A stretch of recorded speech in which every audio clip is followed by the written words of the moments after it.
When my M30 wife F28 and I got married 4 years ago, we both wanted children. Now, after 4 years of marriage, she changed her mind without ever telling me.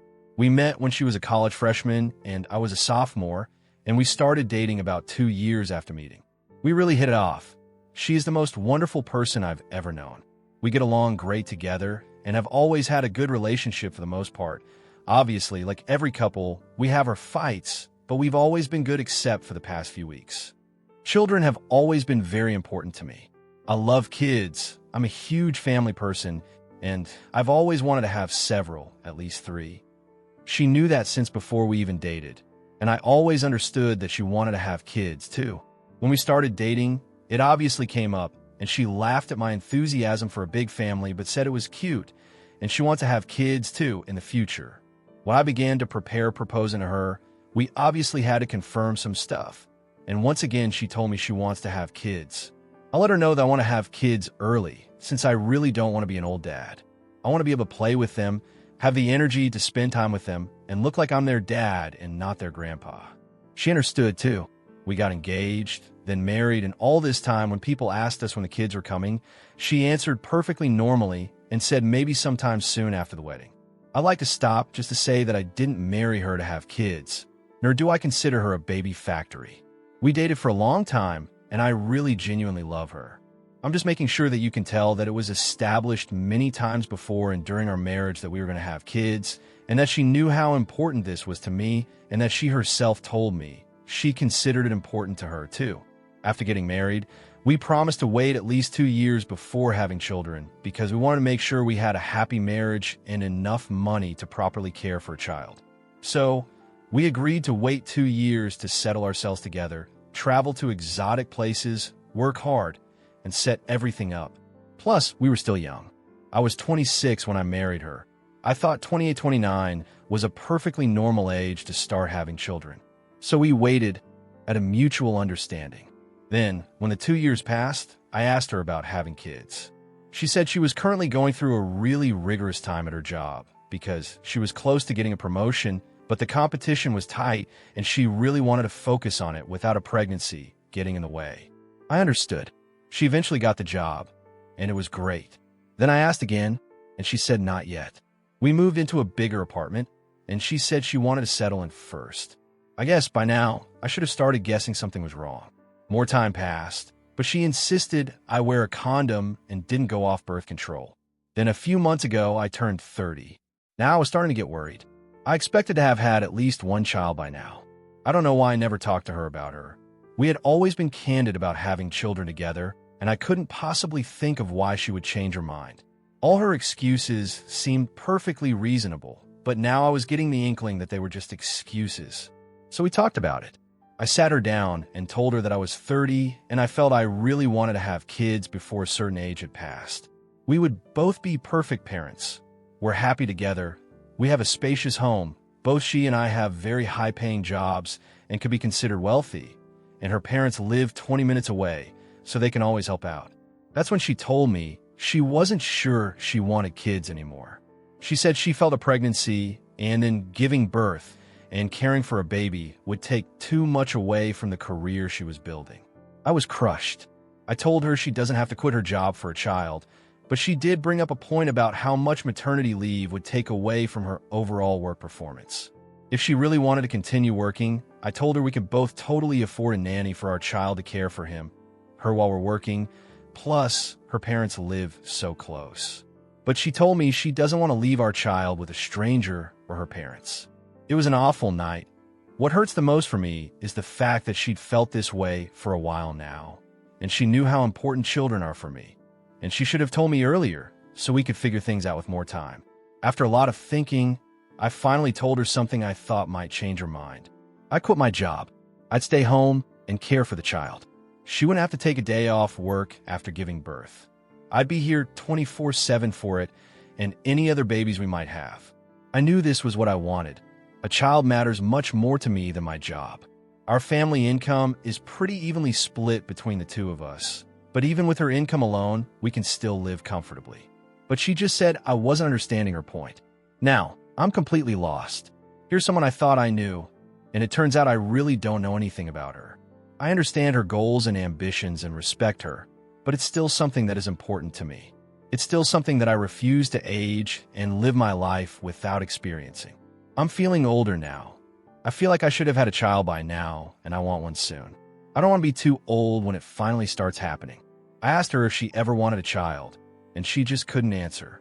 Since then, we've barely been speaking. I'm going to try to talk to her again and sort this out because we need to decide what's going to happen. But I don't know what to say. I want to get someone else's perspective, but so far we haven't told anyone, and she doesn't want us to. I just don't know what to do right now. Relevant comments. Her perspective on something has changed. What you need to do is come to terms with what that means for you. If she never wants to get pregnant, do you love her enough to stay with her, or will you eventually resent/regret being married? If you leave her to find someone else, and women aplenty in the world that do want children or perhaps already have them, could you be happy with that other woman? Aside of that, has adoption come up? Lots of children in miserable situations in the world. OOP. I suppose this really has been the hardest part for me. The woman I love most in the world is in the way of what I want most in the world. It's too hard of a decision to make rashly, but what's hitting the hardest is the fact that I may have to make the decision. I don't know if I have it in me to leave her. She really is the most unique and wonderful person I know.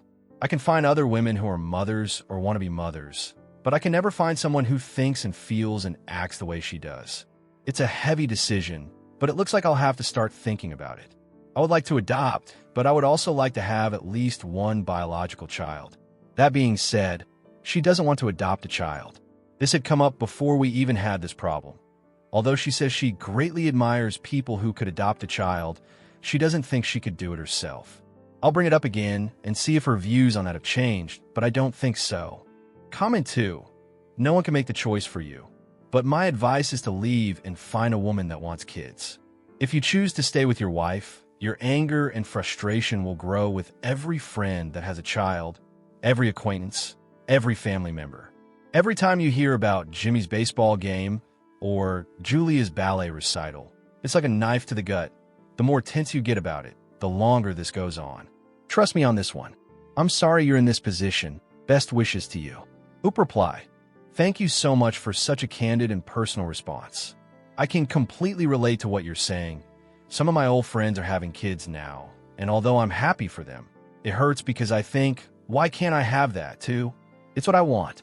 I'm going to speak to her again, but you make a great point about how important it is for both of us to be happy, even if that means ending the relationship and love we have for each other. Update 3 months later. I sat her down and we had a long talk. Basically, she said she was changing her mind about a lot of things, and she wasn't sure she wanted to have kids anymore. I let her know that that was getting in the way of the plans we had made together, and she told me she knew that and apologized. So I asked her why she didn't tell me, and she admitted that she was afraid I might be unhappy. If she had told me, I would have understood. We would have talked things through and worked something out. What hurts me most isn't that she changed her mind on something so big. It's that she changed her mind on something so big and didn't tell me about it at all, knowing how important this was to me. After about a month of a lot of talking, we came to a conclusion. There was no getting around the issue. Our relationship was essentially over. I still think she's attractive, amazing, intelligent, funny, and one of the most interesting people in the world, which is why I told her that, for the sake of any future relationships, it's best we avoid contact as much as possible. Because we didn't break up over a fight or infidelity, but for a rational reason. It would be too easy for us to fall in love again or something and continue the cycle. I can't blame her for anything more than I can blame myself, and she's handled it all very well. We're truly having a velvet divorce, if you could call it that. Splitting everything we've saved together as evenly as we can, selling the apartment, and each of us moving somewhere else. All of mine will remain mine, and hers will remain hers. She doesn't want it to be any harder than I do. Both of us have our lawyers, of course, but it's being handled with transparency and fairness as much as we can. And yet it still hurts inside. When we finally agreed to file, I sat down and cried, thinking that I had just pushed away the most wonderful person in my life, the person closest to me and most sincere to me over my life goal. And then the next day, I realized she had ceased to be that person to me, not on the day we divorced, but on the day she changed her mind on something that affected both of us and didn't even try to tell me. Our relationship was already dying, since it lacked the trust and communication a step like that required. I think that's what's actually hurting me the most. It won't be easy at all, but at least I've taken the steps necessary, and I think that in a few years' time, I'll find someone else, someone to connect with who shares my life goals. And maybe 5, 6, or 10 years from now, I'll have children with that person. And in 20 years, those children and the mother of my children will mean so much more to me than anything in the world. And I'll be glad I became a father, because I know that's what I truly want out of life, even more than a great career or a nice apartment or a wealthy wife. I will miss her more than anyone, and maybe in those 20 years I'll still think of her occasionally. She's been great about it, but probably because she's realized the relationship was doomed just as I did. I hope she gets all she wants in life, and I don't mean that sarcastically or cynically. She deserves it. It really hurts, and I hate to have to write it, but I figured you all deserve to know, even if it's late. Also, writing this all down is kind of cathartic in a way.